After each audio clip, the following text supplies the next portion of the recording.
ini mau belajar terkait apa? Ya, betul sekali. Kita akan mempelajari kebahasaan dari penulisan teks berita. Tapi sebelum itu, Ibu ada contoh berita. Bisa minta tolong salah satu dari kalian membacakan teks berita di depan. Siapa sih? Boleh?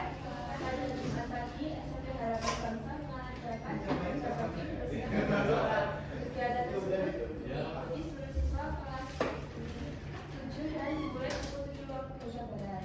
Dalam berita B, katanya ada sekolah yang tiba-tiba diliburkan karena sesuatu yang belum jelas. Banyak siswa langsung pulang karena mendengar kabar dari media sosial.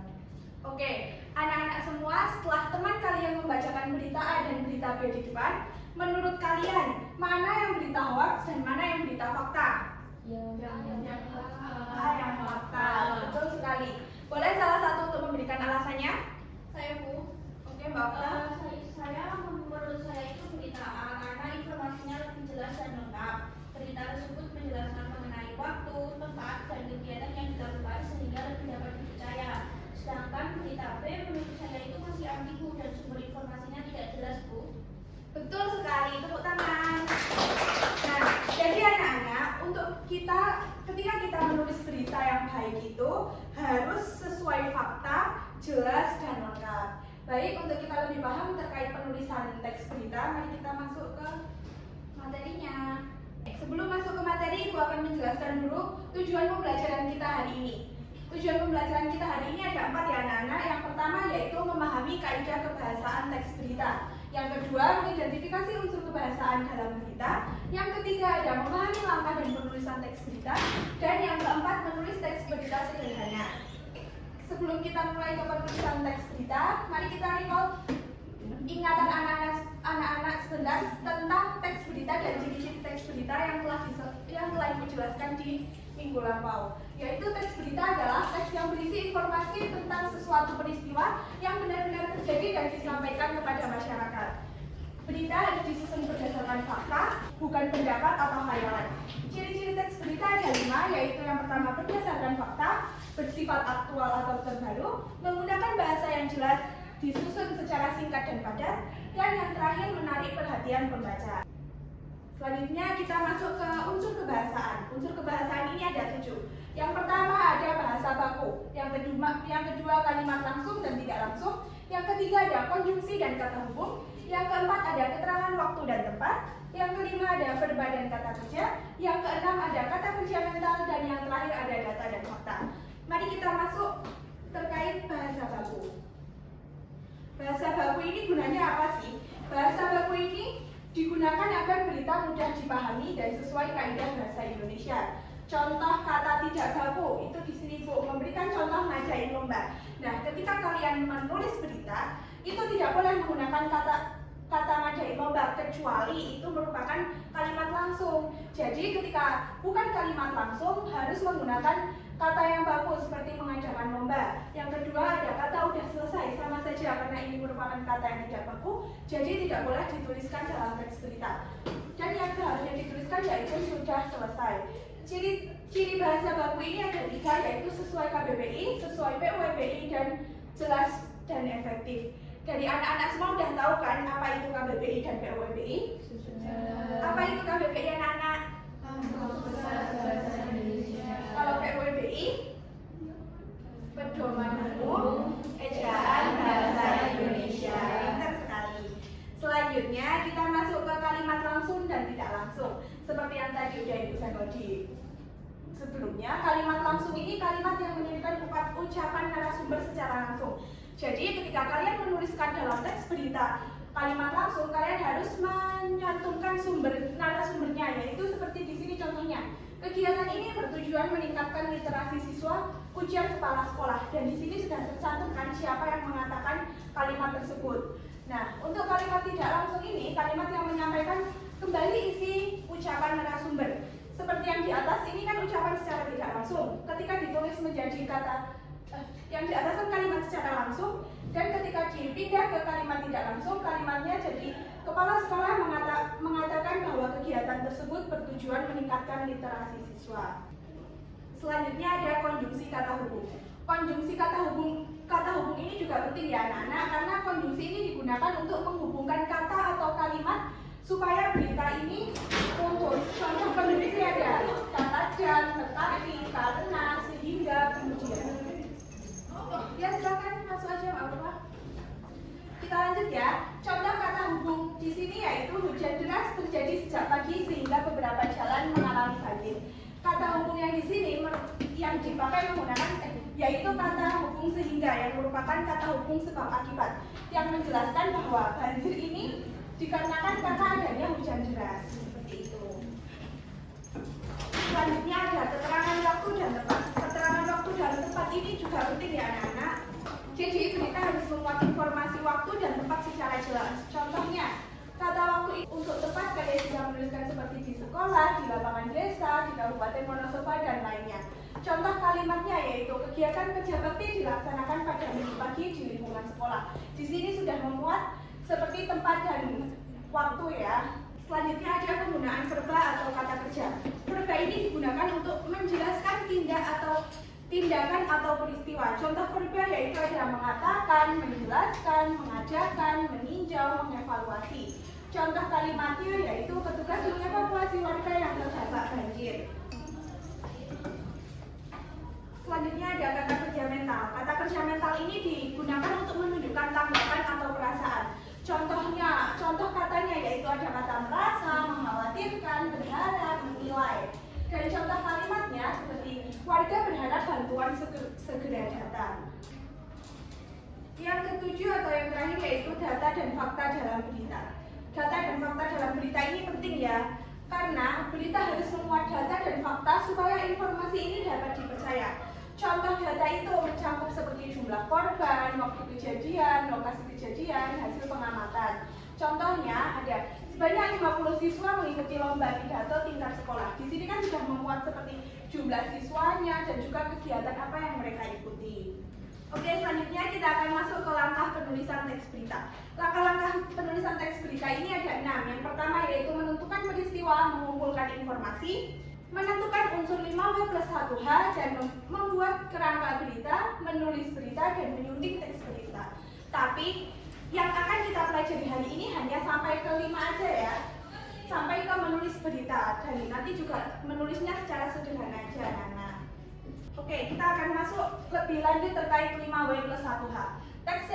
Teks berita ini memiliki unsur 5W plus 1H, yaitu ada what, who, where, when, why, how. Dan 5W plus 1H ini merupakan unsur yang sangat penting dalam penulisan teks berita. Kenapa? Karena what ini menunjukkan untuk peristiwa apa yang terjadi, who siapa yang terlibat, where di mana tempat kejadiannya, when kapan waktu kejadian, why penyebab kejadian, how bagaimana proses terjadinya. Nah, ketika berita ini sudah memuat 5W plus 1H ini, berita kalian yang tulis insya Allah akan runtuh dan jelas. Oke, sebelum kita masuk ke evaluasi hari ini, kita ice breaking tapi sekalian mikir tipis-tipis ya anak-anak. Kita akan bermain kuis. Bisa keluarkan handphone anak-anak semua, bisa scan di depan sini. Udah semua?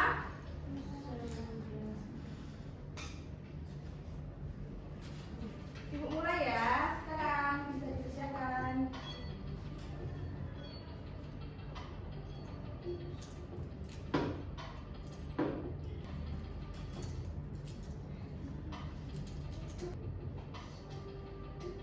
Di sini ada, udah ya, kita udah mendapatkan pemenangnya. Selamat buat Areda, Kalvina, dan Syara. Silakan bisa masuk ke depan.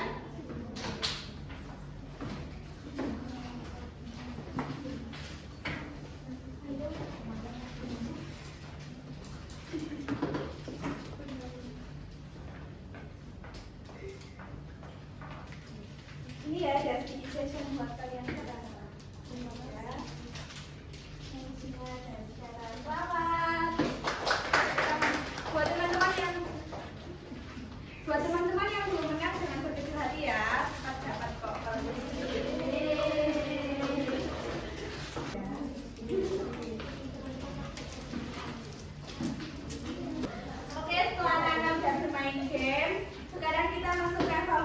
pembelajaran ya. Di sini Ibu sudah menyiapkan ada lembar kerja kelompok. Nanti satu kelompoknya isinya ada 4 orang. Breaking news challenge. Dan di sini Ibu sudah menempelkan ada topik berita, dan di sini setiap kelompok beritanya beda-beda ya. Nanti Ibu minta tolong salah satu kelompok untuk perwakilan maju ke depan mempresentasikan hasil kerja kelompoknya.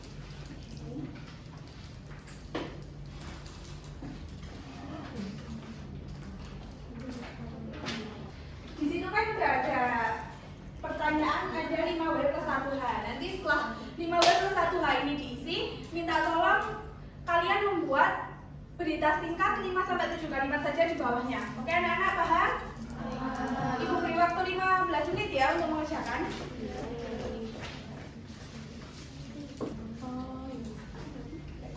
Gimana, ada kesulitan enggak?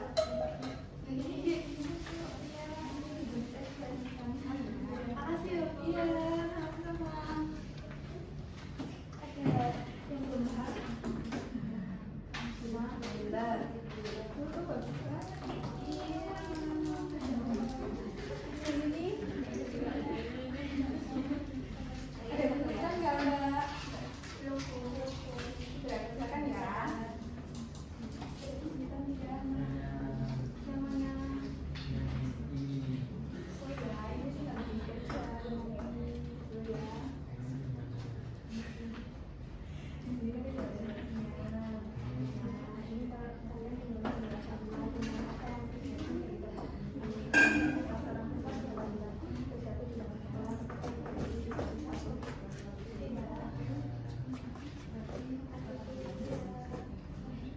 Apakah sudah selesai semua? Sudah. Bisa dikumpulkan ke depan ya? Atau Ibu aja yang ngambil?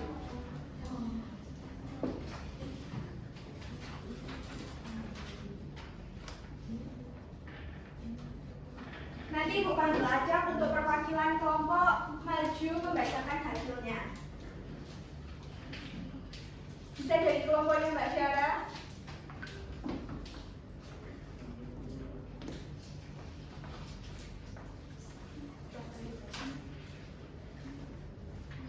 Baik, assalamualaikum warahmatullahi wabarakatuh. Waalaikumsalam warahmatullahi wabarakatuh. Saya di sini perwakilan dari kelompok 4 ingin membacakan hasil tes berita yang kami buat. OSIS SMP Harapan Bangsa mengadakan kegiatan bakti sosial pada Sabtu pagi 17 Mei 2026. Kegiatan tersebut dilakukan di lingkungan sekolah. Dalam kegiatan itu, anggota OSIS membagikan paket sembako kepada warga yang membutuhkan. Bakti sosial ini bertujuan meningkatkan rasa peduli sosial siswa terhadap masyarakat sekitar. Kegiatan berlangsung dengan tertib dan mendapat sambutan baik dari warga. Kepala sekolah berharap kegiatan seperti ini dapat terus dilakukan setiap tahun. Sekian presentasi dari kelompok kami. Wassalamualaikum warahmatullahi wabarakatuh. Waalaikumsalam warahmatullahi wabarakatuh. Terima kasih. Beri tepuk tangan untuk teman kalian. Sebelum itu Ibu akan memberikan kalian teks refleksi. Di sini udah ada kolom-kolom untuk kalian isi tentang perasaan kalian pada pembelajaran kali ini ya anak-anak. Dari itu bisa dikumpulkan karena ini juga sebagai bahan evaluasi buat Ibu ke depannya. Oke, selanjutnya untuk sebelum menutup pembelajaran hari ini, adakah dari kalian ingin menyampaikan kesimpulan pembelajaran hari ini? Boleh Mbak Sabrina, silahkan. Jadi kesimpulan pembelajaran kali ini menurut saya bahwa teks berita berisi informasi faktual dan aktual yang disusun dengan gaya baku serta memuat unsur 5W plus 1H. Dengan memahami kaidah kebahasan dan langkah penulisannya, siswa dapat menulis teks berita yang jelas, singkat, padat, dan informatif. Baik, terima kasih. Jadi seperti itu ya anak-anak, ketika kita menulis teks berita itu harus bersifat aktual dan menggunakan kaidah bahasa yang baik, dan juga harus memuat unsur 5W plus 1H. Oke, pembelajaran hari ini telah selesai. Ucapkan terima kasih ke anak-anak semua karena sudah mengikuti pembelajaran hari ini dengan sangat aktif. Sebelum menutup kelas, silakan untuk ketua kelas menutup kelasnya dengan berdoa terlebih dahulu. Sudah siap, berdoa mulai.